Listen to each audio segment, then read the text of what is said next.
If you happen to be watching us on QSportsTalk.com, you'll see our next guest live and in person. Glad to be joined by Riley Figueiras, sophomore defenseman for the SU men's lacrosse team. The Orange getting set to take on Towson Sunday night inside the Dome. Riley, great to have you on. How are you today? I'm good. I'm happy to be on, talk some lacrosse. All right, so I know you sat out your freshman year due to injury.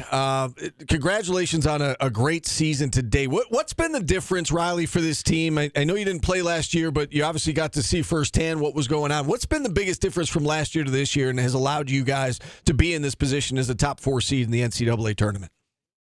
Yeah, I think it was just a lot of growing up as a team. Like, obviously, guys like Joey, Finn, Thompson, Roa, super young guys, Billy. So I think honestly just the experience, and we kind of struggled early in the year maybe against Maryland Army with this lack of experience, losing some overtime games, and now as the season's going on, we're kind of figuring out how to win these games.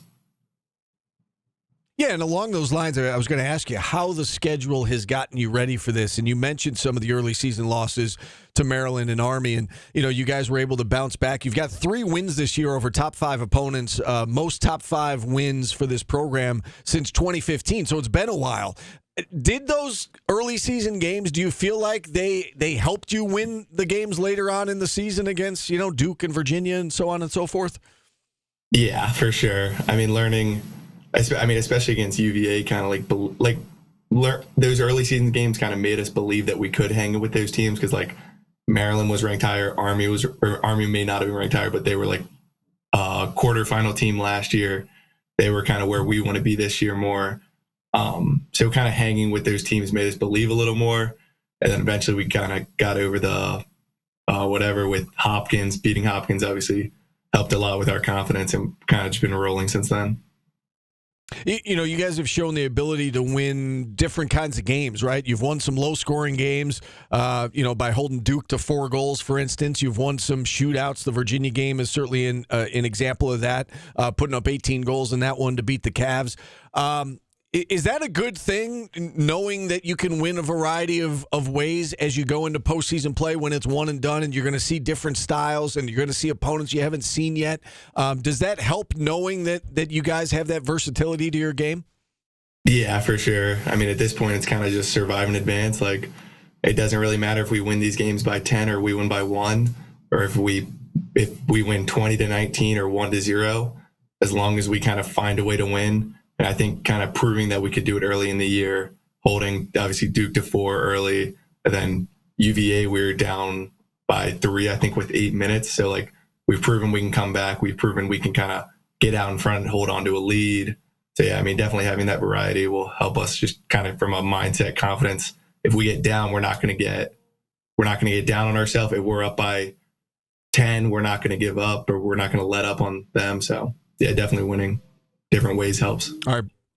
Before we get into Towson and the NCAA tournament, let's look back on your last game, which was in the ACC tournament against Duke, and that was one of those games you said, if you get down, you're not going to give up. You got down early, right away. Before you even had possession, you're down a handful of goals, and you end up losing by 5 to Duke. What do you take away as a team from that game? What can you take away that you guys need to work on? What can you take away? Are there positives that you can bring with you from that game? As we said, you got down early, but you hung in there and played them even really for the final 3 quarters. Yeah, I mean, definitely that we kind of need to come prepared no matter what. I think Duke threw a few wrinkles that maybe we weren't expecting. Different players being out for them definitely kind of played a factor. Yeah, I mean, we're definitely just coming in ready. I would expect every team that we play at this point, which is just 1 week Towson, to throw every wrinkle at us, every little thing, because it doesn't really matter how you win. I doubt any team at this point is just going to go out there and play normal ball and not have a new thing or a new player that they're going to kind of pull out. So definitely just being ready for everything. And even if we play a team that we've already beaten before, we got to come ready to play no matter what, and not expect this exact same thing to happen. Can you speak to this defensive unit as a whole, Riley, and how you guys have grown and evolved throughout the year with Will Mark as your anchor in goal? Speak a little bit, I guess, to the to the development of the defensive unit and what it's been like working under John O'Dearna. Yeah, definitely. Coach O he lets us make mistakes and learn from our mistakes, and he all of our defenders, whether it's me, Billy, Caden, Nikki, Sam, and he lets us all kind of play our own style as long as it's kind of helping the team defense and not hurting us, whatever. He's not going to all make us play the same way, which I think that makes our defense a lot better. It gives us a lot of variety of players in there.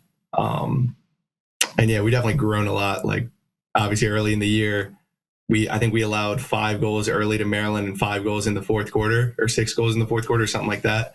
But the middle was really good. So kind of like putting together that full 4 quarters, which obviously certain games we've been able to do it. Other games, obviously this past Duke game, we allowed 9 in the first. Like definitely learning how to play a full 4 quarters is big. You look at this first opponent on Sunday night. It's a Towson team that went 13-3 this season. They've won 9 games in a row. Now, they haven't played the same schedule that you guys have, but they've obviously had a lot of success and won their conference, and they're on a roll right now. I know it's early in the week, Riley, but what can you tell us about Towson? Maybe what stands out to you about the Tigers? Yeah, I mean, obviously the 9-game win streak, they're coming in confident. They've beaten some really good teams in that path. And honestly, some of those games weren't really close. Like they beat St. Joe's by, I think, 7 or 8 goals. So definitely, I mean, they run some things we haven't really seen this year, which is kind of exciting to get a new look. And they're obviously coming in hot. So, and we obviously came off our worst game of the year. So a good bounce back opportunity for us. You look at this program, Riley. It used to be that they would, play on Mother's Day night every year. It was just kind of pencil it in. Mother's Day night inside the dome. And on their way to the Final Four. And it's been a little bit since this program has hosted a game. 2018 the last time, 2017 the last time you won a tournament game. Do you guys kind of take that personally, Riley, as maybe a responsibility to get Syracuse back on this, year in and year out, hosting tournament games and being a Final Four contender every year? Yeah, for sure. I mean, that's hopefully the standard in the next couple of years, and honestly for the rest of Syracuse lacrosse. Syracuse lacrosse is supposed to be hosting home games in the tournament and making Final Four, so kind of a lot of people are wondering if we're back by any means. We got to kind of earn it at this point. But the opportunity is definitely there. So it's exciting. Last one for me, Riley. What is it going to take to go on a deep run here? As a top 4 seed, you guys are a legitimate title contender and a legitimate Final Four contender. What's it going to take for you guys to string together a bunch of wins here in the month of May? Yeah, I think it's just taking it one game at a time. Like I said earlier, we don't necessarily need to win these games by 15. We just got to win by 1 at the end of the day and kind of take it one opponent at a time, not looking ahead, fixing the mistakes that we've made in previous games, and kind of just anticipating that there's going to be ups and downs in these games. But if we kind of take it one play at a time, we'll hopefully come out on top. And I do have to say this before you go, and I know Paulie will appreciate this. I was reading your bio before we had you on, and I see that your favorite food is rice. I catch a lot of flack on this show for I have very simple tastes. I love rice and chicken and just like basic stuff. Your favorite food is rice. Can you talk about that a little bit? Because I can appreciate that, Riley. Yeah, it's just simple. My mom, obviously, I mean, it's not exactly a hard thing to make, so I can make it here. Plus, I'm obviously from Maryland, so Old Bay on rice is kind of the easy, give it some flavor. It's easy to make, Steve, and you can kind of, it's good. There's no way Steve is putting Old Bay in it, though. He's going to eat it with nothing on it. He's simple, though. I mean, I love that answer because that is me, Riley. Like I'm very basic. Just give me some bread, give me rice, chicken. Like I'm good. Yeah. Anyway. It was a pleasure talking with you today, Riley, and congratulations on a great year to date. Keep it up. We'll all be watching Sunday night. Best of luck the rest of the way. Thanks so much for coming on. Yeah, thank you for having me on. All right, Riley Figueiras joining us here on the show. If they put Old Bay on your rice, you'd be like, "Ooh, this is too spicy for me." I don't talk like that. Why is this happening? Is that salt? Oh. All right, we're going to hit a timeout. Worst song bracket next, and then Steve Popper to talk some Knicks coming up at 1 o'clock. Back after this on ESPN Radio.